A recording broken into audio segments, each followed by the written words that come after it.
ايه اللي ممكن نعمله في اسبوع الالام كتداريب نطلع بيها بفايدة مكثفة؟ هقول شوية تداريب للي يحب يفكر فيها، بس المهم يعمل، يعني مش يفكر بس.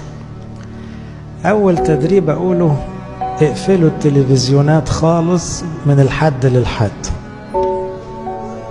لو سمحت. طبعا اللي عاوز يفتح اغابي على البصخة او سي تي في او ماري مرقص ماشي، غير كده لا، ما تنقلش بقى والحركات دي لا، لانه مجرد الخروج بره العالم ده لوحده تدريب. تفصل خالص عن السياسة وعن الشارع وعن الهوسة دي كلها، خلينا في المفيد بقى. يعني ما عرفناش نعمل كده في الصيام بذمة، يبقى قال لها في اسبوع الالام ننفصل فعلا عن العالم بقدر الامكان. تاني تدريب: احضروا بصخات على قد ما تقدروا. في بصخات في الكنائس كلها، في كنيستنا في 4 بصخات، 4 مواعيد، يعني ميعاد باكر من 7 الصبح، ميعاد صلوات الصباح من 9 أظن، ميعاد بعد الظهر من 5:30، وميعاد الساعة 10 بالليل.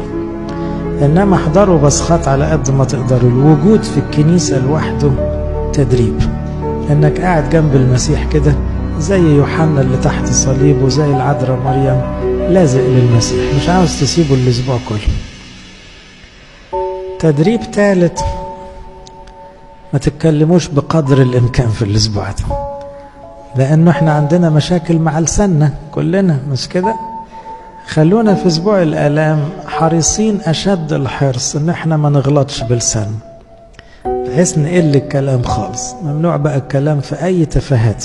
عشان كده بنصح اللي هيشتروا لبس العيد او هيطبخوا او كده يخلصوا بدري الشغلانات دي، عشان جوه اسبوع الالام نقعد نزعق عشان لبس العيد ولا عشان نظافة البيت. الكلام ده على طول ينطبق عليه: مرسى أنت تهتمين وتضطربين لأجل أمور كثير. يعني هتسيب البصقة عشان تعملي كحك وتقعدي تنظفي البيت، مش تشوفي البيت اللي جوه الخربان الأول. تدريب آخر في البصقة: